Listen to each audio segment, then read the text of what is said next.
اللہ کے حبیب صلی اللہ علیہ وسلم کی خدمت میں ایک شخص حاضر ہوا اور اس نے اذن جہاد طلب کیا. حضور میں جہاد پہ جانا چاہتا ہوں, مجھے اجازت مرحمت فرمائے.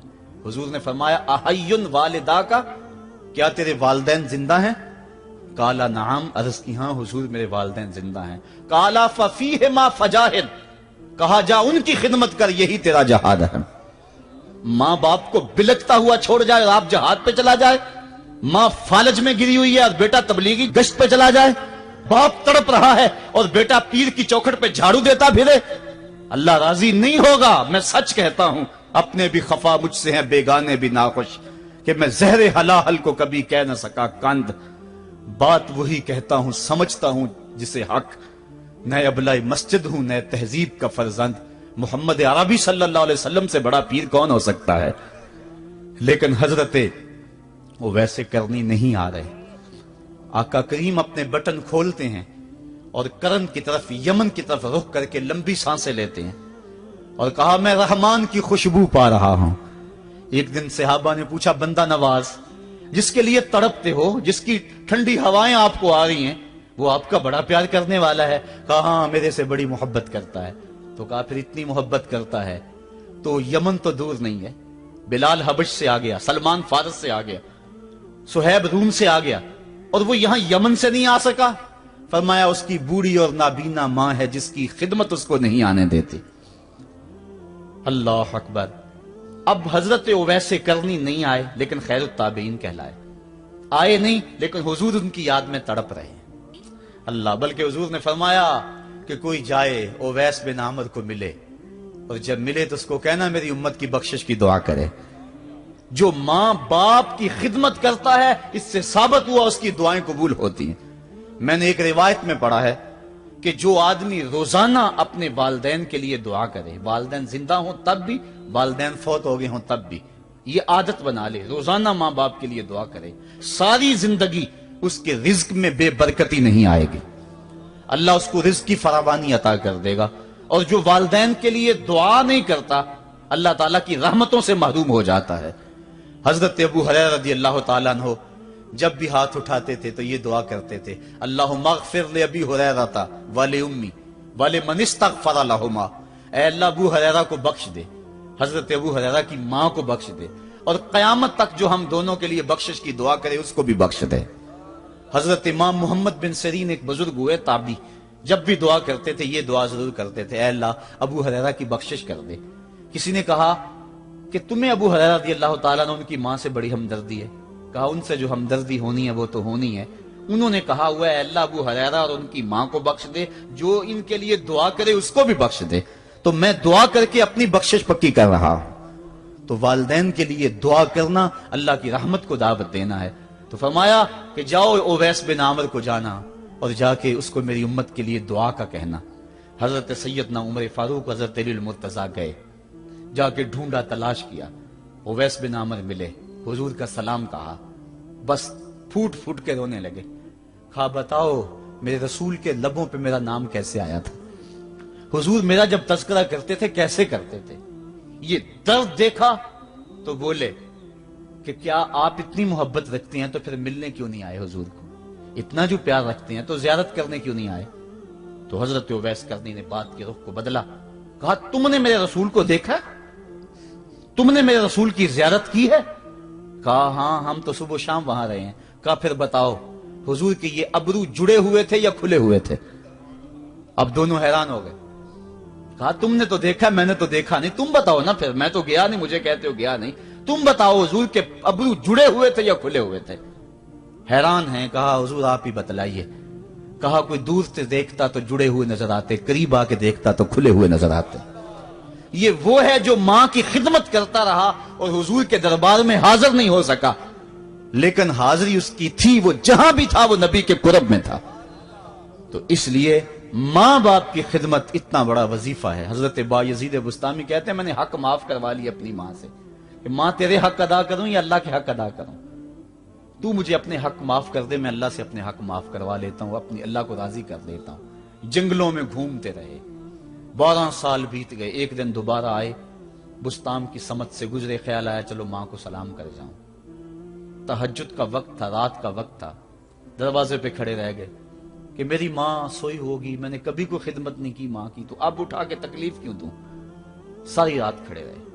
जब तहज्जुद का वक्त गुजरा तो नाली से पानी आया, समझ गए कि मेरी माँ तहज्जुद के लिए उठी है। दरवाजे के करीब हो गए तो माँ ने हाथ उठा लिए, कहा अल्लाह, मेरा बेटा बा यजीद तेरी तलब में निकला हुआ है, मैंने उसे अपने हक माफ कर दिए, तू उसको अपना विसाल अता कर दे।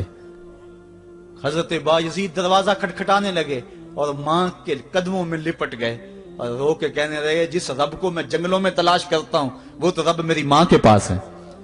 तो मां की दुआओं में अल्लाह की रिजा है। मां राजी हो जाए तो समझ लो खुदा राजी है। अल्लाह ताला जल्ला शानहू ने इरशाद फरमाया, वक़दा रब्बुका अल्ला ताबुदू इल्ला इय्याहु, तेरे रब ने यह तय कर दिया है कि उसके अलावा किसी की पूजा नहीं करोगे।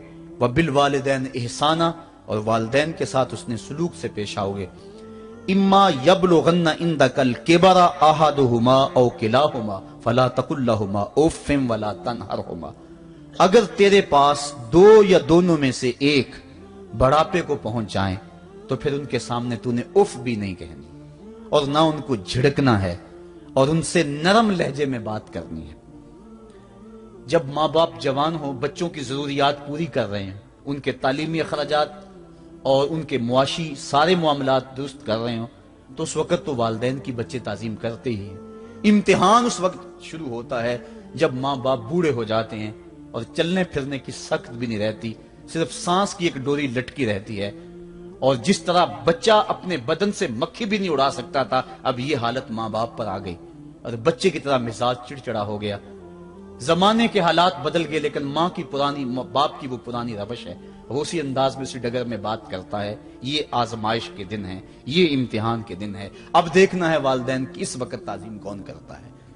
फरमाया, इम्मा यबलुगन्ना इंदकल किबरा, अगर तेरे पास वो बढ़ापे को पहुंच जाएं, दोनों पहुंच जाएं, या तेरी खुशकिस्मती कि दोनों में से एक पहुंच जाएं या दोनों पहुंच जाएं, तो फिर उनकी तूने ताजीम करनी है। क्या, कैसे ताजीम करनी है? फला तकुल लहुमा उफ़्फ़िन, तूने उनको उफ भी नहीं कहना। हजरत इमाम फखरुद्दीन राजी के हवाले से मैं आज ही सुबह या गुज़श्ता शब उफ की तशरीहात देख रहा था। उन्होंने 12-13 अकवाल बयान किए हैं, लेकिन 2 कौल फरमाते हैं। उफ ये है कि इंसान के बदन के ऊपर जो शफाफ रहता हो, साफ रहता हो, मट्टी पड़ जाए, रेत का जर्रा पड़ जाए तो उसको फूंक मार के उसको हटाता है, तो वो फूंक से जो आवाज पैदा होती है उसको अरबी में उफ कहते हैं। तो फिर उफ हर उस चीज के लिए मनकूल हो गया जो नापसंदीदा है। एक तो कौल ये है कि वालिदैन के सामने इस एहतियात से रहो। दूसरी बात, आप फरमाते हैं उफ का मफहूम यह है कि जब माँ बाप बूढ़े हो जाएं तो बोलो बरास चारपाई पे निकल जाता है और इंसान उनको उठा के उनकी खिदमत करता है, सफाई करता है, कपड़े बदलता है। इंसान की तबीयत में जो फितरी नफासत है उसके तहत उसको माँ बाप से जो मकरूह और नापसंदीदा बू आती है उससे वो बचना चाहता है। वो नफरत माँ बाप से नहीं होती, वो नफरत उस बदबू से होती है जो माँ बाप के बदन से या चारपाई से या कपड़ों से उठ रही है। तो बंदा अपने जो है वो नाक पे कपड़ा रख लेता है उस बदबू से बचने के लिए। तो उफ के मफहूम को बयान करते हुए हजरत इमाम राजी कहते हैं कि इंसान को इस बात से भी रोका गया है कि तू अपने नाक पे कपड़ा रख के अगर उनको सफाई कर रहा होगा तो माँ बाप के नाजुक दिल पे कहीं ये बोझ ना आ जाए कि मेरा बेटा मुझसे नफरत कर रहा है। इसलिए वालिदैन की ताजीम का आलम यह है कि तू खुले नाक से उनकी खिदमत करे और वो बदबू सहता रहे और अपने नाक के ऊपर कपड़ा भी न रखे कि तेरे माँ और तेरे बाप के दिल के अंदर इतना खलाल और मलाल भी पैदा ना हो। यह है उफ का जुमरा। हजरत इमाम हसन रदी अल्लाह तआला अन्हु ने सारी जिंदगी अपनी वालिदा हजरत फातिमा तो ज़हरा के साथ बैठ के खाना नहीं खाया था।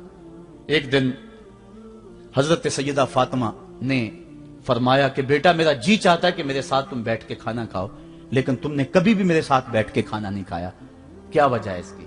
हजरत इमाम हसन फरमाने लगे, अर्ज करने लगे, अम्मी मैं इस डर से आपके पास बैठ के खाना नहीं खाता कि कहीं किसी लुकमे की तरफ आपकी नजर बढ़ जाए और मैं अदमे आगही की वजह से अपने हाथ को उस लुकमे के पे डाल लूं।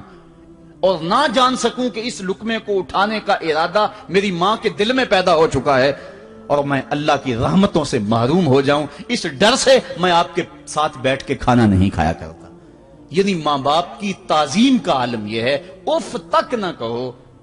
हजरत सईद इब्न मुसय्यब रदी अल्लाह ताला अन्हु जलीलुल कदर ताबी हैं, वो फरमाते हैं कि वालिदैन के सामने बेटे की हालत क्या होनी चाहिए।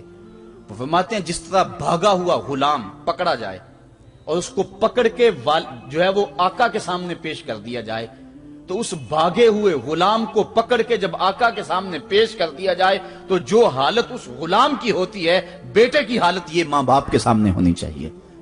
अब उन बेटों को सोचना चाहिए जो अपने मां बाप को दकियानूसी का ताना देते हैं और समझते हैं ये ओल्ड फैशन है, इन्हें क्या पता जमाना कहां चला गया है, और उनके फैसलों को मुस्तरद करते हैं। उलमा ने इस बात को तफसील के साथ बयान किया है कि शरीयत के जो कतई ज़ाब्ते हैं, उन ज़ाब्तों और उन कवानीन को और उन मामलात में तो वालिदैन की फर्माबरदारी नहीं होगी, अल्लाह की अगर मासियत होती हो, लेकिन जो मामले शक वाले हैं वहां मां बाप के कौल को तरजीह दी जाए। तो फरमाया उनके सामने उफ भी नहीं कहनी, वकुल लहुमा कौलन करीमा, और उनसे नरम लहजे में बात करनी है। वख्फिद लहुमा जनाह ज़ुल्ल मिनर रहमा, और उनसे बात और उनके लिए अपने बाजू बिछा लेने हैं नरम दिली की वजह से, नरमी की वजह से। जब जानवर जमीन की तरफ रुख करता है, ऊपर से नीचे की तरफ आता है, तो अपने परों को सकेड़ लेता है, तो उसके लिए ये लफ्ज बोले जाते हैं।